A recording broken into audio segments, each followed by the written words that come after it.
What's up, YouTube? Tenacity here, and I just wanted to make a simple video. If you're switching the console to PC, now, if you're going to look and buy a PC, I recommend you get a pre-build because that's the only way right now you are going to get a graphics card.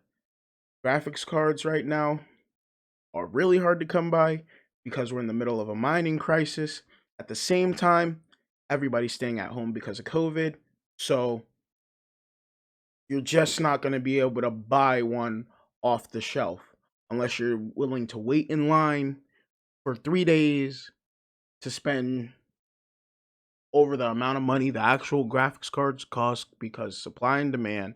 So get the pre-built, get it out the way. You're going to pay a decent price for the pre-built, depending on where you go. If you go on CLX or STC Customs, you're going to pay the basically whatever MSRP is for the part plus build fee. That's it. So that's the best way to go looking towards getting a gaming PC. And if the gaming PC is not your forte, you need something more portable, get a gaming laptop. Those are always sold at MSRP. They're available everywhere, and those are your best chances of having something with good graphics content. So let's get right into the video. When you first get your PC, you might have bloatware. So what bloatware is a bunch of unnecessary apps that are in your PC. If you look at mine, all of this stuff I pretty much use. There's no bloatware. Basically, what the bloatware on your computer is going to look like is probably kind of like this, just Microsoft Office stuff. And then you're just going to have a bunch of security stuff and probably the builder's website tab somewhere like up top up in here. The next thing you want to do is make sure your drivers are up to date. Drivers are really important for you to be able to run games. If the drivers are not up to date, your game might crash. To update your video drivers, if you have an NVIDIA graphics card in your laptop or PC, what you want to do is go to this website. I'm going to leave a link down below. You have a GeForce graphics card, or if you have a Titan series or RTX. Right now I have a GeForce graphics card, right? Usually the GeForce graphics cards go from like 1660 and under. So I do have a 10 series. I do have the 1060. They also give you the options for the other ones. Most likely, if you're going to try and buy a graphics card separately, you're going to have to buy, a 1050 to a 1060 pre-owned, and it's going to be $300. The card is only worth like $150, $200 at the most, but you're going to have to pay $350, $400 if you want to buy it like from somewhere else. The GT 1030 is a good card, for low end gaming at medium settings. And the GT 1010, I didn't think it existed, but they just came out with this. So this is meant for CS:GO. These two cards are meant for like CS:GO, Fortnite on low settings, and probably a little bit of PUBG on low settings. That's about it. These cards, they're meant for like Call of Duty on low settings, or medium settings. I play Call it on medium settings. I play PUBG on ultra settings. It runs PUBG perfectly fine with the 1060. 1050 Ti should be able to run PUBG, Fortnite, all the other AAA titles. You're going to want to download the 64-bit processor. If you're on a laptop with Windows 10, it's going to say Windows 10 32-bit, or you might have an older laptop or whatever, so running on Windows 7 or Windows 8.1. What you want to do is grab a Windows key and get Windows 10. And then you select your language. You want the game ready drivers. You don't really need the studio drivers unless you're doing hardcore editing. But for the most part, just get the game ready drivers because they're good enough. And then you would press search. And then as of right now, as of today, these are the best drivers. They're the newest drivers. They work perfectly fine. My game's not crashing. We're all set. Now, if you have an AMD graphics card, you want to go to the Radeon website, download the Radeon software.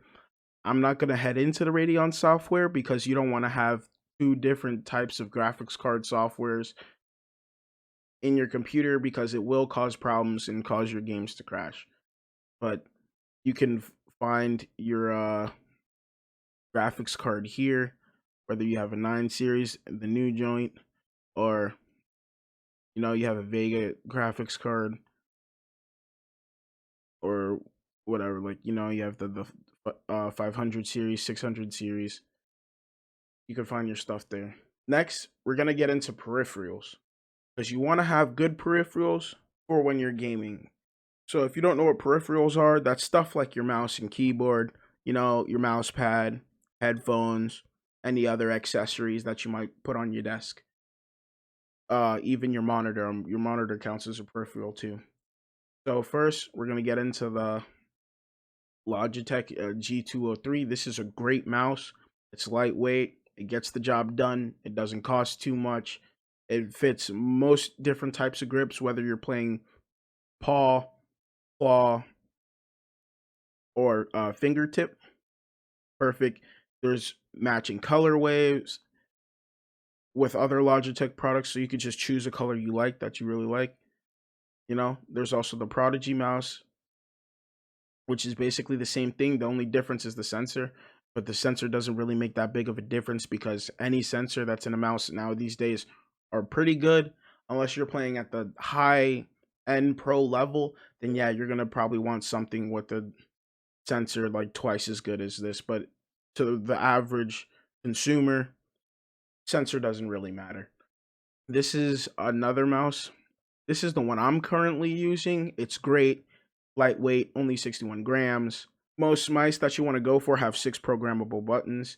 You have the 2 on the left-hand side, the 2 on the top. You have the scroll wheel. That's also a clickable button. And you have the DPI button. It's that little square. You could also program through software that DPI button to do something else. This is another mouse you can go with. This is more of a productivity mouse in my opinion. There's way more macro keys on here and programmable buttons.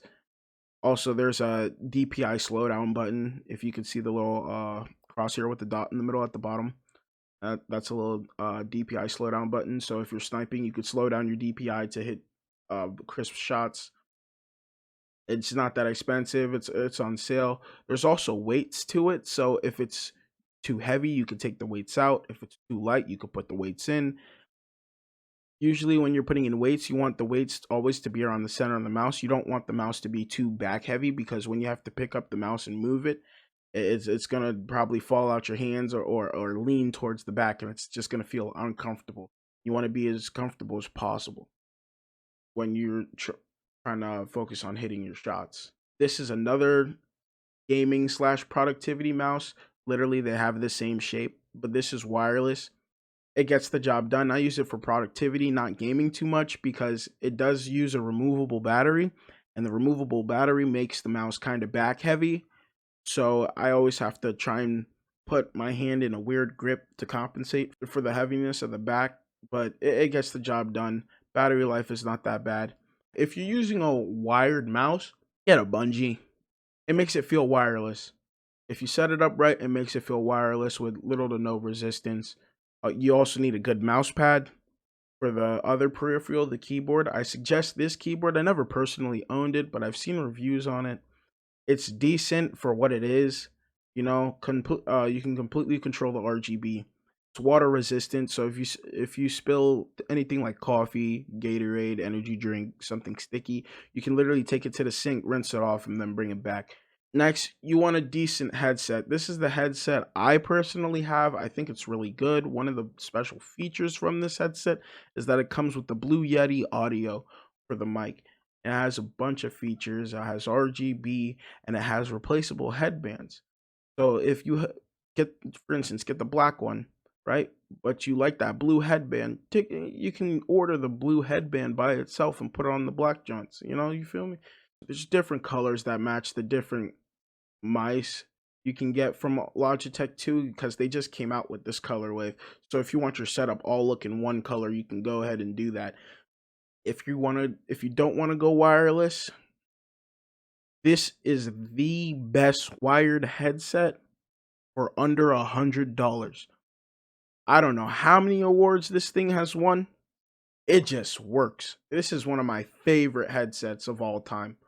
But I wanted to go wireless, and their wireless headset variant of this is just, this thing, it's $150. I'm not paying that much for a headset just in case if anything goes wrong. But with this build quality, nothing going wrong. And the build quality on the other headset I showed you, nothing's going wrong. The last thing, monitors. You want to make sure you're gaming on a monitor. You probably have a monitor if you get a PC anyway. If you get the peripheral bundle with whatever pre-built you decide to go with, you want to make sure it's a decent one.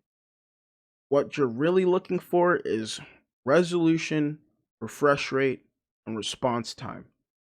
So that's right here.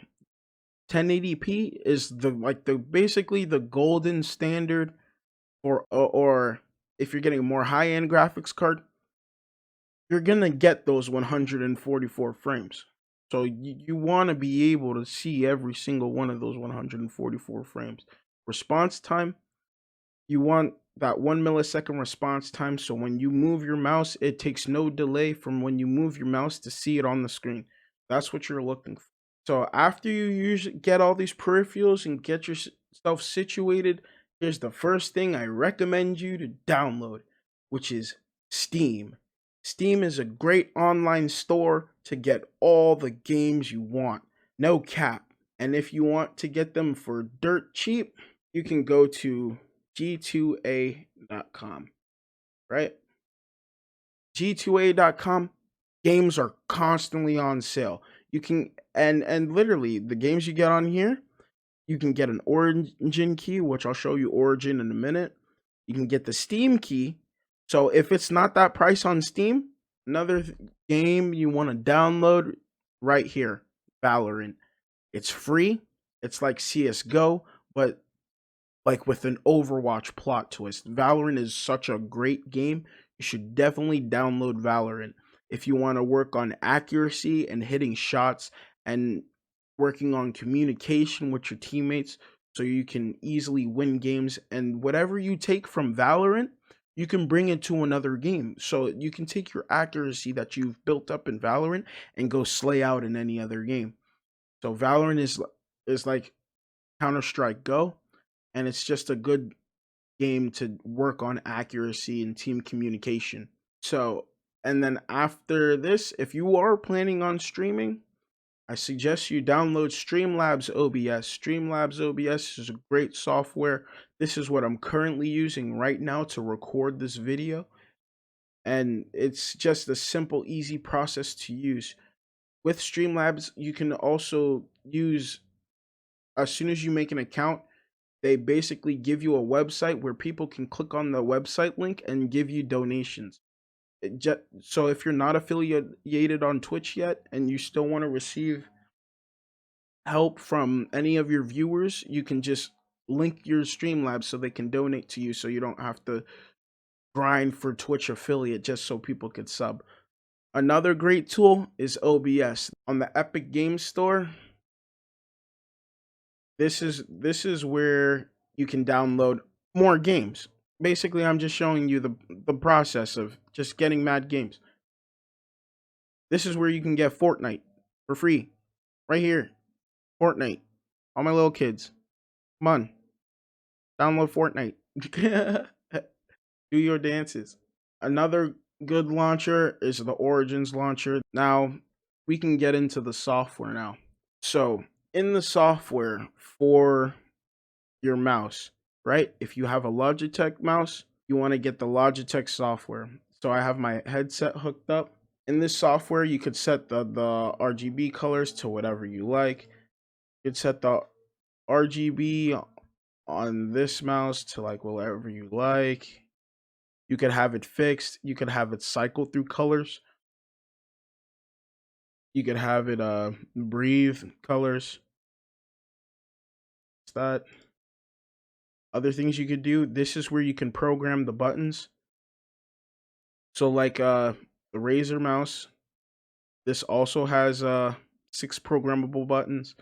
You could also change your DPI. I made a DPI video. I'll leave a link to that video too on what's a really good DPI to start out with. For the headset, tells you your battery life. For the microphone, this was the Blue Audio I was telling you about. They have different settings like broadcaster settings and stuff to change. If you want to see a further analysis video on this, let me know in the comment section. You can also have the mute button set to different functions. And then you could also do the RGB lighting. So for the Razer software, you see here you see my Viper Mini and my Basilisk Lightspeed. Here's this software. Here's the programmable buttons. You can change the performance of it right here. See, I have mine set to 800 DPI with my polling rate at 1000. You could also calibrate it to the mouse pad in its software. So now if you go over to the Razer Basilisk mouse, you go over to performance, basically the same thing. You can have different stages depending on when you press the DPI button. So it could change from 800 DPI, and when I press it, switches to 1200 DPI. But yeah, these are usually the 2 DPI I like to keep my mice at. And you can also calibrate it. I have it calibrated to this specific mouse pad.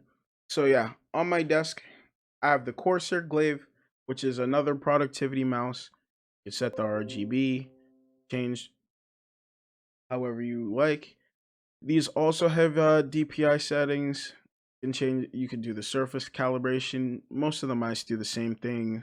Lighting effects, key assignment, and there's different DPIs for each mouse. This mouse, the Corsair Glaive, costs around like $80, and the Harpoon RGB is like around like 30 or 40 bucks. Both of these you can get on sale for like anywhere between 20 for the Harpoon and 40 bucks for the Glaive. The two great mice, I like them, and the Harpoon's more for just like for smaller hands or like a more claw type grip. Like if you play claw, that'll fit you best. Or if you play like fingertip, that'll fit the Harpoon. And then for the Glaive, you just have to palm it. And also with the Glaive, you can change the side piece right here, so you can have the wing. It also comes with a smoothed out edge and then a little bit of an extended, more grippy edge. Thanks for watching the video, you guys. Make sure to like and subscribe. Make sure to also share the content to anybody who you feel might need it, for who's ever switching from console to PC. And I'll see you guys in the next video.